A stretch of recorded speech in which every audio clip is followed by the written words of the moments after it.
Welcome to Witness Wednesday here on the Walk Boldly with Jesus podcast. I'm your host, Katherine Duggan. However, each Wednesday, I will have a guest give their witness of how God is working in their lives. Hearing how God is working in other people's lives shows us how deeply He cares for each one of us individually. Listening to these experiences will help your faith grow. I am so blessed to be able to share these with you. Let's get started. Today's witnesses are from Matthew West's website called PopWe.org. If you don't know who Matthew West is, he is a singer, songwriter, and storyteller. This website is for the nonprofit that he has with his father, who's a pastor. Matthew and his father encourage people to share their stories. They have various categories of stories. Today, I chose 3 testimonies from the anxiety/depression category. I know so many people who are struggling with anxiety and depression right now. Suicide seems like it's increasing as well. Often we can hear our own story in someone else's story. When we listen to others tell their story, it helps us to see that we are not alone. When we hear how God worked in their situation, it gives us hope that He will work in ours too. I pray when you hear these testimonies, you get the faith and hope to believe that miracles can happen in your situation also. I pray you know that God is there with you, and that if you invite Him into your anxiety and depression, He can help. The first story is Jenna. I grew up in a Christian family. We went to church every Sunday and Wednesday and were part of almost everything: Awana, Elevate Teen, and even school there. 2.5 years ago, I lost someone who I was close to because she felt the need to commit suicide. I was heartbroken, and I felt like I lost everything. 2022 was a challenging year for me. I had daily panic attacks and felt like I was worthless. My eating habits went down significantly, and I was stressed all the time. As exams neared, I was super stressed and ended up passing out. Months passed, and I still felt worthless.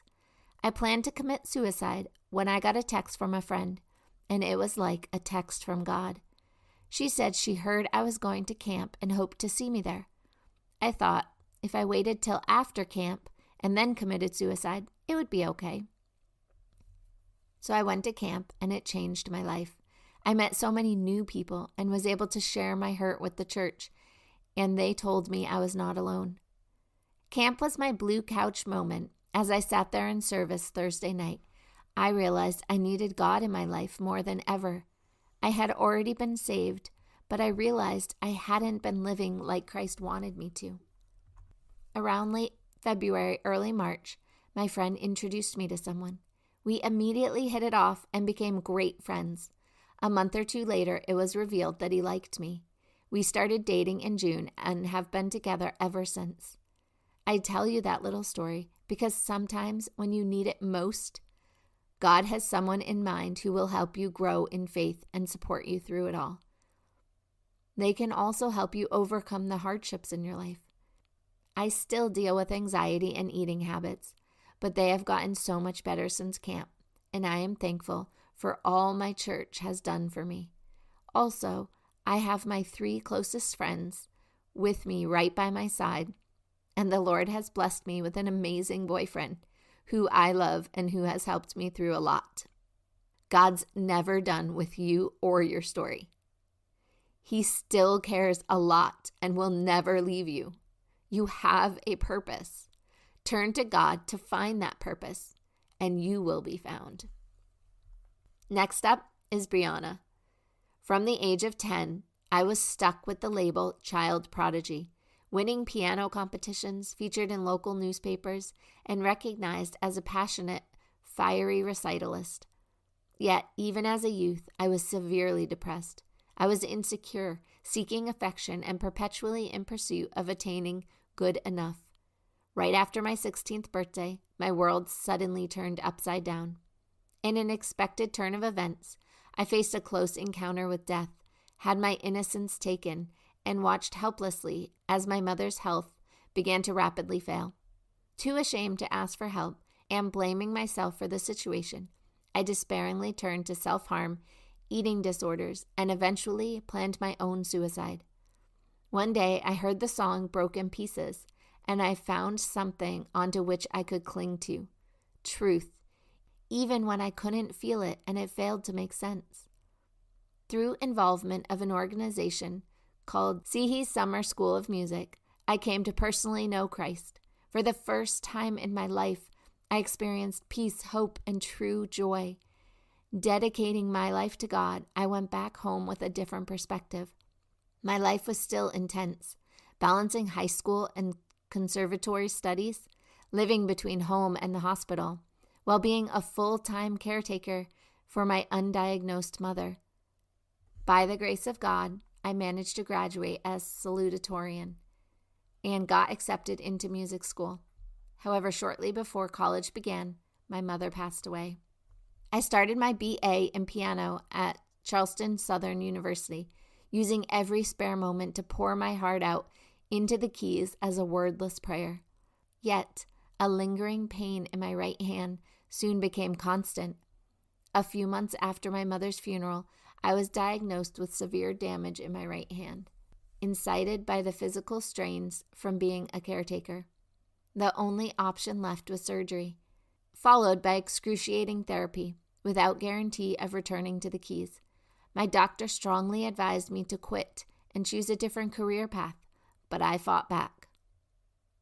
Over the next several years, I fought through recovery, from both surgical and emotional scars. I realized that though I had given myself to Christ, I hadn't fully surrendered it.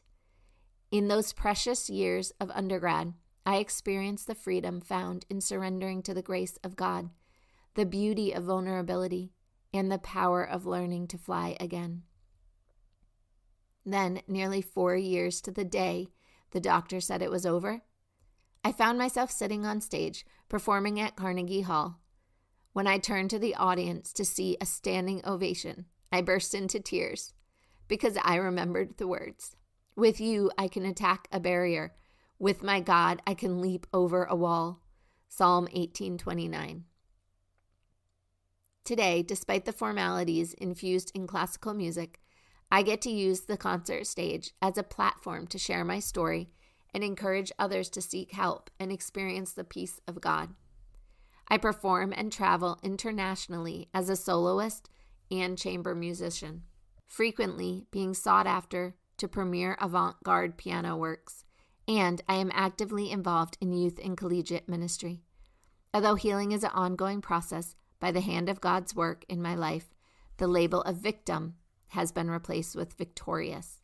Hopeless has been covered by confidence, and what was impossible is now a living, breathing, walking miracle. And last but not least, we have Bubby. Hey, I just wanted to thank Matthew for his book, Hello, My Name Is, and for all he has done for us. I've met him a handful of times now, and he's such an awesome child of God. On page 58, I believe, he talks about the story of the 11-year-old who asked for a hug and shared about his anxiety. It took me back to my childhood. I didn't come to faith until I was 14. A man. Laugh out loud, I thought. But I can still remember being 5 to 10 and suffering through anxiety and panic issues every night and throughout the day. I won't go into it, but it was messed up. Family life was messed up. When I read how this little boy thinking of God holding him when listening to Matt's song, it brought tears to my eyes. I'm 58 and still have memories of my childhood that can hurt if I dwell on them, but I very seldom do. Only when things like reading or seeing or hearing someone else's experiences. I looked back at how God was there with me all along, even though I was not his child yet. His love is so totally encompassing. It fills every void in my soul. At 12, I was prescribed some medicine that helped, but it was addictive, and so my mom took me off of it abruptly. I turned to drinking and drugging heavier than I already had started a year or so ago. It was a long road I went through, but thank God I will have 19 years of sobriety this month. My name is saved in so many ways. Thank you all for sharing your stories with the world. It can be hard to be vulnerable and talk about the hard things that we've gone through. Yet, when you're brave and you do it even when it's hard, then you help others who are suffering know that it's okay for them to talk about it too. I am so grateful God saved each one of you, and I thank you again for sharing your stories. We have all seen God working in our lives. However, we might not all be aware it is God who is working in our lives. This is why it's so important we start talking about it more. The more we share our experiences, the more people understand how God works and how much He truly loves us. If you would be willing to share any of your experiences of how God has worked in your life, please email me at Catherine@findingtruenorthcoaching.com. CATHERINE at findingtruenorthcoaching.com. Or you can click on the link below. It won't take up much of your time, and your story could be just the story someone needs to hear today. Please prayerfully consider sharing your story. Everyone has one, and the world needs to hear them. I look forward to spending time with you again tomorrow. Remember, Jesus loves you, and so do I. I will have another witness for you next Wednesday. Have a blessed day.